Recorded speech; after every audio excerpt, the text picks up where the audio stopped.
I knew you had yours. We have fresh meat. um, get ready. This is amazing, inspirational, and I'm gonna announce this early, but again, go on our website and our monthly.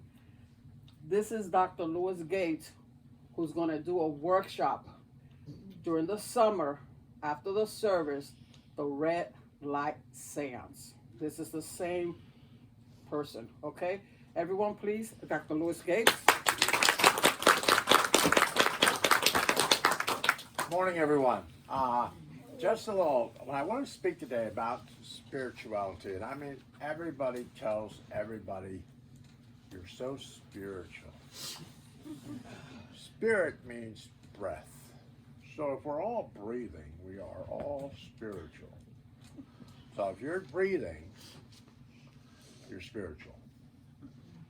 I know we just celebrated the birth of spiritualism with the Fox sisters and the peddler and all the birth of modern spiritualism. But spiritualism has been going on for a while, since Swedenborg, Andrew Jackson Davis, long before the Fox sisters heard the raps in that house. So there's been spirituality and spirit speaking to us for the beginning of time. Now, if we allow ourselves to take in what we need from that situation. I know we're claiming to be spiritualists. We're in a spiritualist church, but not all of us are spiritualists. We are on a growth pattern. Spiritualism is not going to stay the same as it was 100 years ago. It's not going to be the same religion that the Fox sisters and everybody else knew in the early 1900s. We can't go back to there, but we can find out where we are now, where the energy has propelled ourselves now. And a lot of us are fed all kinds of stuff in our lives.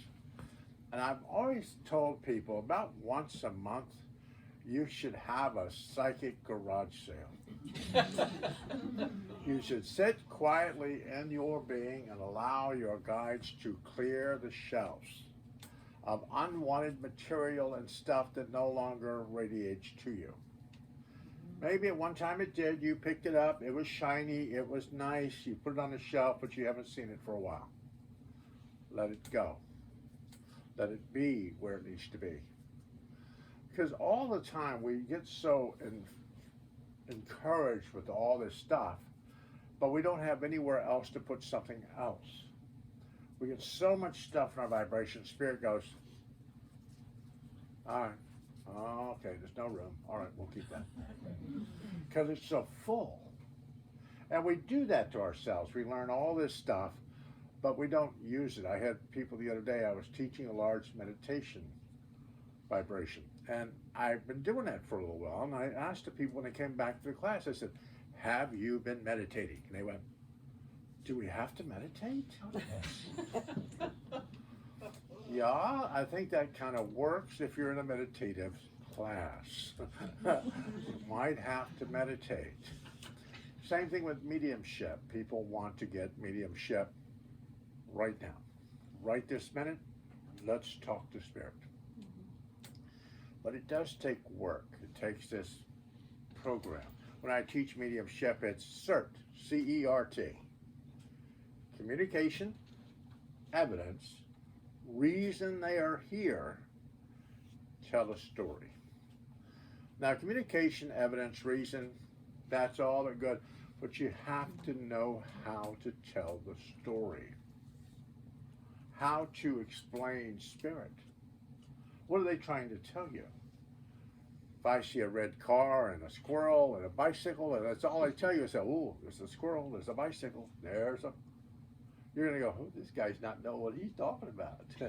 But if I take all those and weave them into a story and tell you a story, mediums are kind of the ones that take you on a journey from the beginning of the book through all the chapters to the very end. You're not supposed to start at the end of the book or stop at the beginning of it, but you have to follow the story, the vibration, And when we're learning this, we're teaching ourselves to do that. We're teaching ourselves to understand how spirit works with us. That's why you have to get rid of psychic stuff. Find what works for you, what still, that you've dusted it off every once in a while. You've looked at it, like, I like that, Lou, I like that, I want to keep that. Then you leave that on the shelf.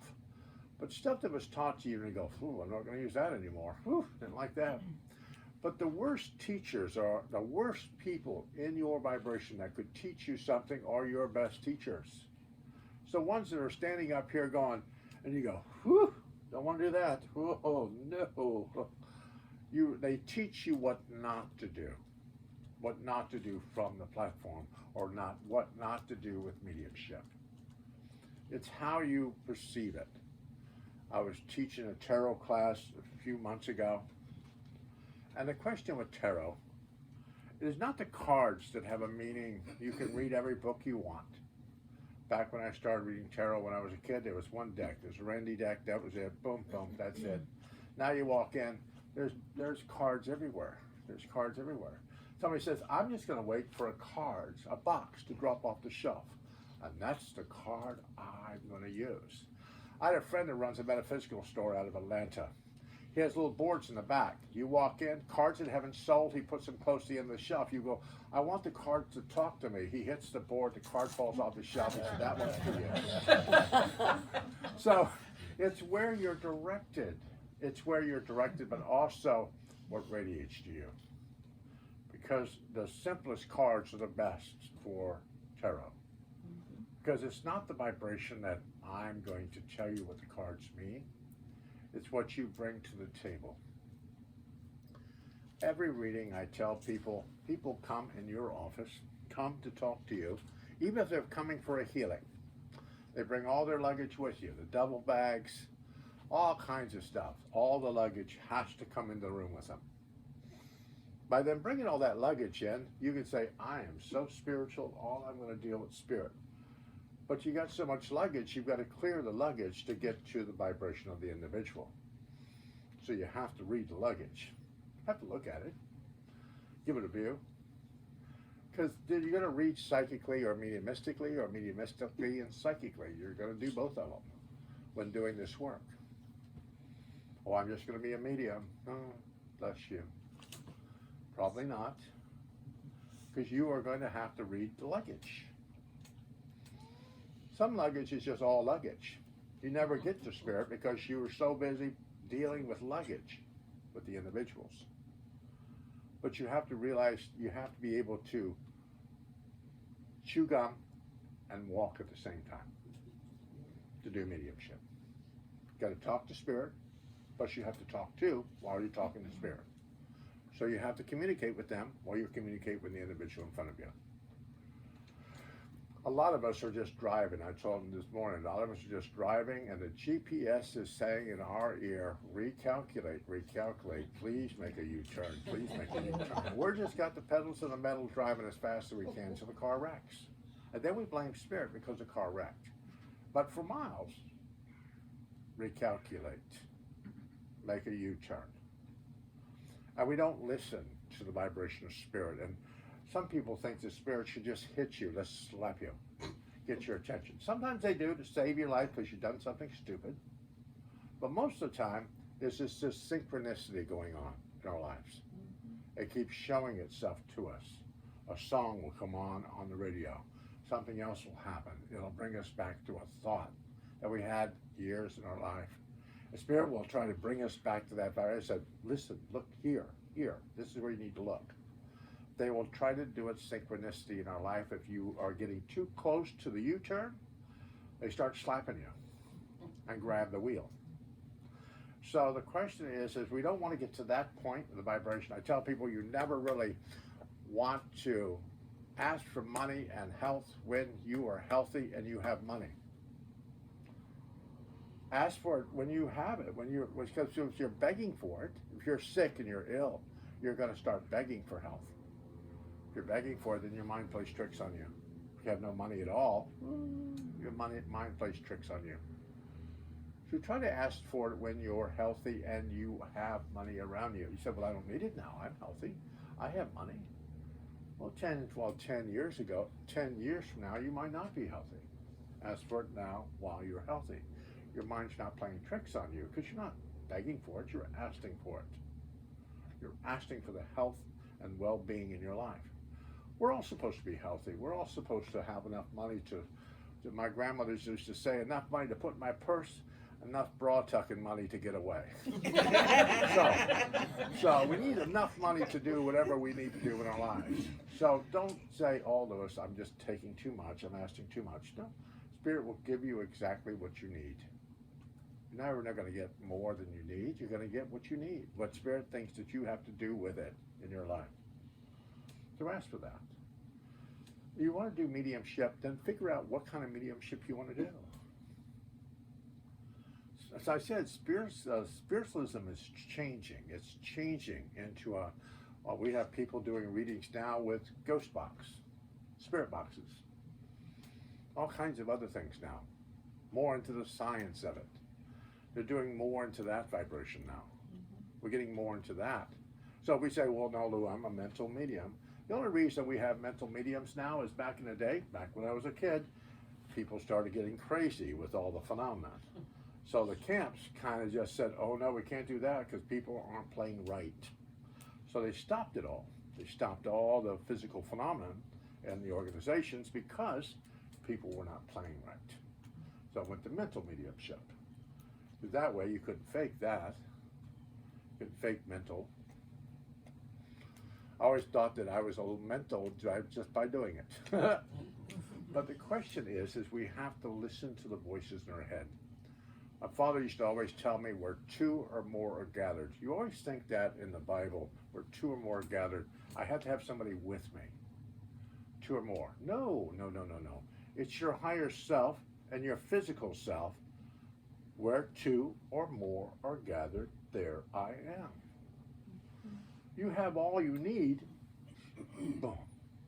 As long as you listen to your higher self and get that voice in your head under control. Good exercise for that, I teach, is to sit quiet. Say out loud what you would like to have in your life. Oh, I'd love to be healthy. Then close your eyes for a moment. See what that inner voice tells you. That inner voice saying, oh, you'll never get healthy. Oh, God, you're going into the ground now. What's it telling you? Get the higher self voice and the inner voice on the same page. And that's just through practice. You got to quiet that monkey brain. You've got to quiet that vibration. I had a lady in class tell me one time, it's not your monkey, not your circus, but you shouldn't be on the first name basis with the clowns. So sometimes we draw things into our lives and we're trying to appease everybody when we should only try to appease ourselves. If you are at a high vibration and encouraging spirit and encouraging this beautiful energy around you, you're going to encourage people to come in contact with you. You can never change the world, you can only change you. Can't change everything around you, you can only change you. You might not like something in this organization, in this church. Probably not going to change it. All you're going to do is you're going to set your energy out. My mother used to say, just smile at them, dear, and make them wonder what you're up to. Sometimes we just have to smile, make them wonder what we're doing. But allow the energy within us to shine out from us, to change others, so that they in turn change others, and then the situation you thought was so not so good turns out to be pretty well. We have to love where we are, and people tell me, oh, you're still in Cassadaga. Well, it's where I need to be now. When Spirit wants me to go, they'll pack my truck and they'll head me down the road. But it's only if I'm unhappy where I am now, no matter what Spirit does with me and moves me, I will be unhappy wherever I go. You have to be content where you are. Bloom where you're planted. Be content where you are. Spirit will move you, and then when you do move, or you do have a change in your life, you're going to attract very loving energy. I had a lady that she got married to an alcoholic. He died. She wanted another husband. I told her, wait, dear, let the energy clear. No, she waited 2 weeks, got married again. Another alcoholic. Now, she was married 4 times. All 4 alcoholics died. She comes back to me, says, I want another husband. I said, dear, give the other women a chance. You're killing them all off. Give them a chance. Take a breather. Take a breather here. Because she was still attracting what she didn't want in the first place. She didn't want to marry another alcoholic, but she got another alcoholic. She didn't give the energy field enough time to clear, enough time to radiate itself. It takes almost a year or so for your auric field to clear from some kind of situation. Or people look at it and say, oh my God, she wants this. She's exactly what she wants. You go, I don't want that. Where do you see that? And it's traveling with you until you eventually let it go. If you think you're never going to have money, probably not going to have money. You don't think you're ever going to be healthy? Probably not going to be healthy. I'm never going to have a really good relationship? Probably won't. I teach that mediumship. People say, well, I'll never see spirit. Well, you probably won't see spirit. Oh, I know. Oh, I don't get names. Oh, Jesus, I don't get names. Spirit don't give them to me. Well, you'll never get names. If you keep telling spirit what you don't want, spirit will try to help you and not bring it to you. Allow spirit to bring whatever you need for your highest and best. When I protect myself with mediumship, I ask everything for my highest and best and nothing else. I don't do no fancy little prayer up here and dance and do anything else. I do just that in my head. Everything for my highest and best and nothing else. I'm asking for my highest and best. Mine. Your highest and best could be different than where I'm at. But where my highest and best is that what I want to receive. Whatever's good for me. Whatever's positive for my well-being.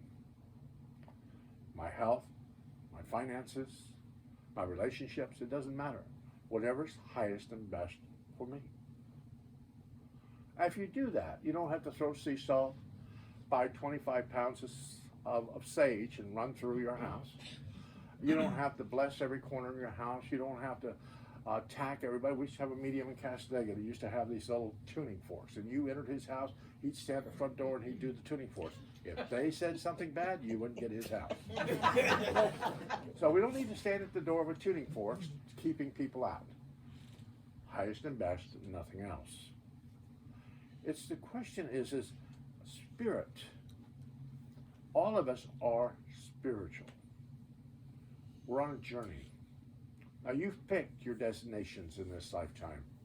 So don't think that things have happened in your life that weren't meant to be. Destination is how we arrive. It's how we've made that journey to the destination. You want to walk, crawl? What do you want to do? How do you arrive? That's what you have to think of. How do you personally want to arrive at the next destination? Well, how do you want to be there? That's what you always have to ask yourself. If it's not working for you, stop. Make a U-turn. Recalculate. Kind of ask your guides. Talk to them. It's not sacrilegious to yell at them. You ought to hear me yelling at my guides. I handpicked them. I handpicked these guides. They're supposed to help me. If I don't like what they're doing, I explain to them I don't like it. I tell them, oh, Lewis, they wake me up every night at 3 o'clock. I got to get out of bed. I've got to go do stuff. I said, why are they waking you up at 3 o'clock? Nothing they need to say to me at 3 o'clock that they can't say to me when I get up. They're nothing. Unless the house is on fire and someone's breaking in, don't wake me up.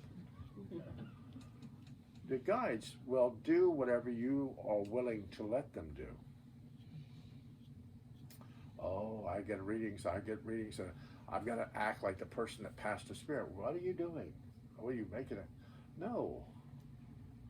My mother used to do readings all over the state of Florida, all over the United States.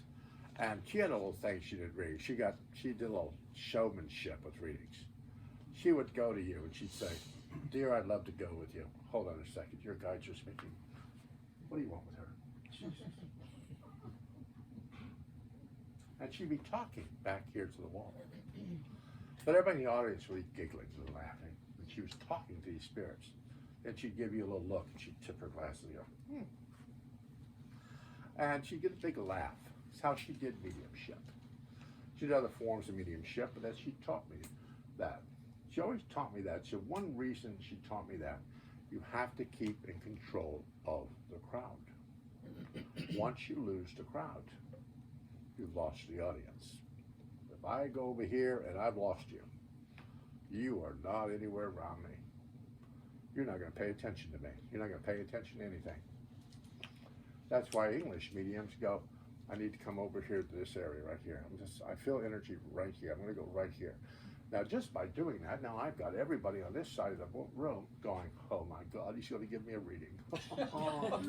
They're going to send me energy. I'm going to suck up the energy. And I am going to pick the person, because I already know where I'm going. I just want to get all the energy from that side of the room. There's little ways that I've learned how to do mediumship and how to connect to my spirituality. This through meditation, getting quiet.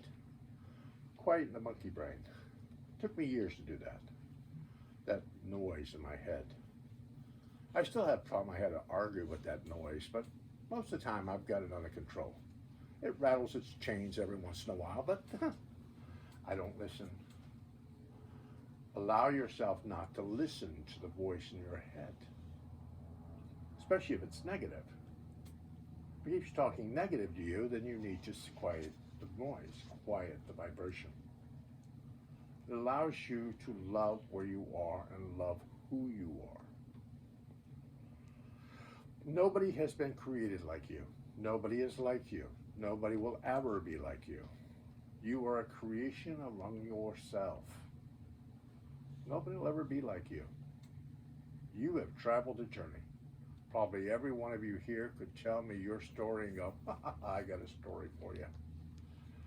Every one of you are writing your own book. Try not to get to the end of the book before your time. Try to take your time through the chapters and enjoy where you're at.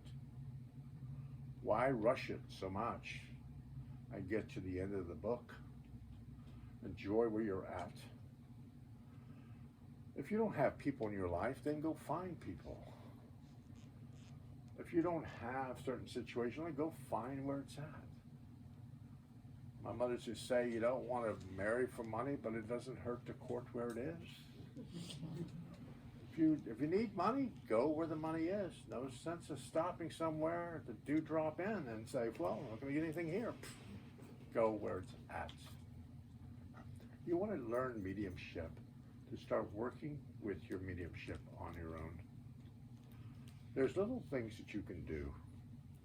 You can do the test of 3, I call it. You get 3 words, put them on a piece of paper.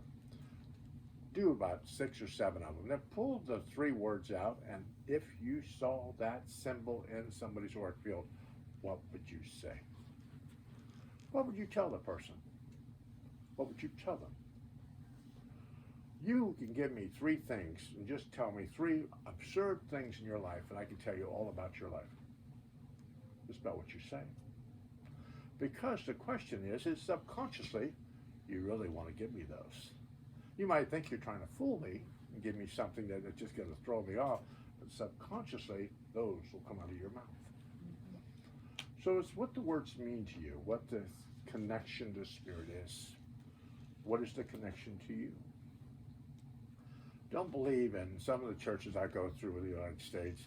They're very structured. Ooh, cut it with a knife. Got to do it this way. I always want to feel Michael Jackson singing "Walk Like an Egyptian," because it is just this whole thing like, walk this way, don't do this, don't do. But we can't operate that way. We have to operate what's best for you. What connects to you? What connects to your vibration? Because your life is what you are going to make it. I want you to just find your peace within your life. where you are.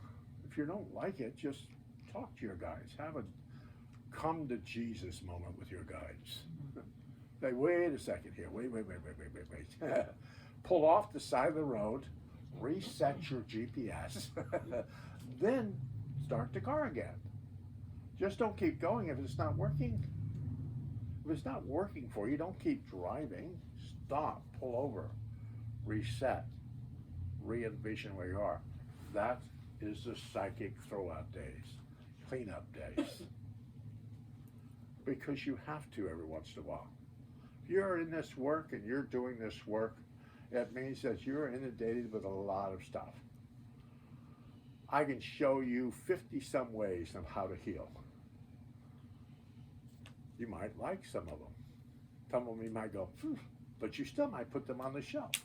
Never to look at them again, but they're there.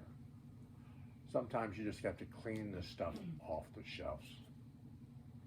There's all types of healing, all types of mediumship, all types of connection. There's always, every road leads to infinite spirit. Every road. No matter what road you're on, you're still getting there. You might be taking the scenic route. Your car might be a little ragged, a little tattered, needs tires, but you're still going to get there. Might get there a little slower than other people, but you will still get to where you need to be down that path that you have chosen.